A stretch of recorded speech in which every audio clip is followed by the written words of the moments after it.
ఇక పెద్దపల్లి జిల్లాలో డీజిల్ కొరత వాహనదారులను రైతులను తీవ్రంగా వేధిస్తోంది. వరి కోతల సీజన్ కావడంతో డీజిల్ కోసం రైతులు పెట్రోల్ బంకుల ముందు బారులు తీరారు.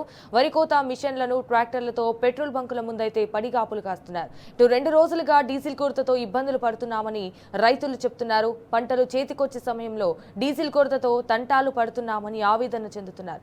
అకాల వర్షాలు వస్తే తమ కష్టమంతా నీళ్ల పాలవుతుందని కూడా వాపోతున్నారు. వెంటనే అధికారులు సమస్యను పరిష్కరించాలని డిమాండ్ చేస్తున్నారు అన్నదాతలు.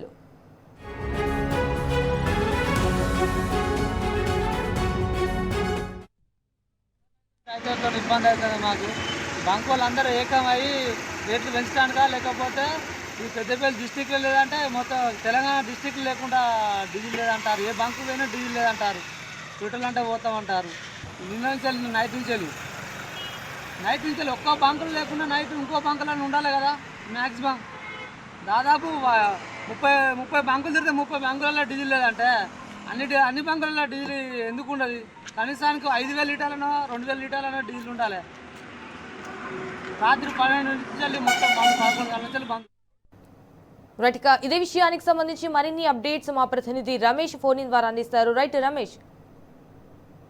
అందున పెట్రోల్ డీజిల్ కొరత కారణంగా కూడా ప్రతి ఒక్క వర్గానికి సంబంధించి ప్రతి ఒక్క వర్గం పైన కూడా అనేక ఇబ్బందులు అయితే వ్యక్తం కావడం జరుగుతుంది. అయితే పెట్రోల్ డీజిల్ అనేది మనకు ప్రతి ఒక్కరికి కూడా అన్ని రంగాల్లో కూడా ఒక నిత్యావసర వస్తువు లాంటిది. ఎందుకంటే ప్రతి వాహనానికి కూడా పెట్రోల్ డీజిల్ అనేది తప్పనిసరి. కాబట్టి ఒక పెట్రోల్ డీజిల్ కొరత గత 2 రోజుల నుండి కూడా రాష్ట్రంలో కూడా ప్రతి ఒక్క చోట్ల కూడా పెట్రోల్ డీజిల్ కొరత ఉంది. పెద్దపల్లి జిల్లా వ్యాప్తంగా కూడా గత 2 రోజుల నుండి కూడా పెట్రోల్ డీజిల్ కొరతతో అయితే ప్రజలంతా కూడా అనేక ఇబ్బందులు పడుతున్నారు. ముఖ్యంగా పెద్దపల్లి జిల్లా అంటే కొంత వ్యవసాయ క్షేత్రానికి ఒక కేర్ ఆఫ్ అడ్రస్ గా చెప్తున్నటువంటి ప్రాంతం కాబట్టి ముఖ్యంగా ఈ యొక్క పెట్రోల్ డీజిల్ కొరత వ్యవసాయ రంగం పైన కూడా పడిందని చెప్పవచ్చు. అంతేకాకుండా ముఖ్యంగా ఇప్పుడు వరి కోసే సమయం కాబట్టి కూడా పెట్రోల్ డీజిల్ కొరత అనేది స్పష్టంగా కూడా రైతులను కూడా అనేక విధాలుగా ఇబ్బంది చేస్తుందని కూడా మనం చెప్పుకోవచ్చు. ఎందుకంటే బంకుల వద్ద నో స్టాక్ బోర్డులు పెట్టడంతో కూడా రైతులు కూడా ఆవేదన వ్యక్తం చేయడం జరుగుతుంది. ఇప్పుడు వరికి అనేక కష్టాలు పడుతూ కూడా గతంలో కూడా యూరియా కష్టాలను ఎదుర్కొని, కరెంటు కష్టాలను ఎదుర్కొని, సాగునీటి కష్టాలను ఎదుర్కొని పంట పండించుకున్నటువంటి సమయంలో ఈ యొక్క పంటను కోసే సమయంలో కూడా ఇప్పుడు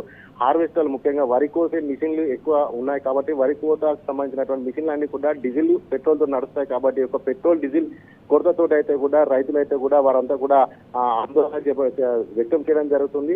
అసలే ఓవైపు అకాల వర్షాలు కురుస్తున్న నేపథ్యంలో ఇప్పుడు ఈ యొక్క పంట కోసుకునే సమయంలో ఇట్లా హార్వెస్టర్లకు డీజిల్ కొరత కారణంగా కూడా రైతులు మరింత కూడా ఆవేదన వ్యక్తం చేయడం జరుగుతుంది. పెద్దపల్లి జిల్లా వ్యాప్తంగా కూడా సుమారుగా 132 పెట్రోల్ బంకులు ఉన్నాయి. ఈ నేపథ్యంలో కూడా దాదాపు ఒక 10% బంకులలో మాత్రమే అక్కడక్కడ కూడా పెట్రోల్ డీజిల్ లభిస్తుంది. కానీ మిగతా 90% బంకుల్లో కూడా పెట్రోల్ డీజిల్ లేనట్టుగానే నో స్టాక్ బోర్డులు అయితే పెట్టడం జరుగుతుంది. ముఖ్యంగా అక్కడికి వెళ్ళేటువంటి వారంతా కూడా నో స్టాక్ బోర్డు చూసి కూడా ఆవేదన వ్యక్తం చేయడం జరుగుతుంది. అనేక అత్యవసర సేవల కోసం, అత్యవసర పనుల కోసం వెళ్తున్నటువంటి వారికి కూడా పెట్రోల్ డీజిల్ లేక వారంతా కూడా ఆవేదన చేయడం జరుగుతుంది. ముఖ్యంగా ఏదైతే కేంద్ర రాష్ట్ర ప్రభుత్వాలు సమన్వయం లేకపోవడం కారణంగానే తెలంగాణ రాష్ట్రంలో పెట్రోల్ డీజిల్ కొరత ఏర్పడినట్టు.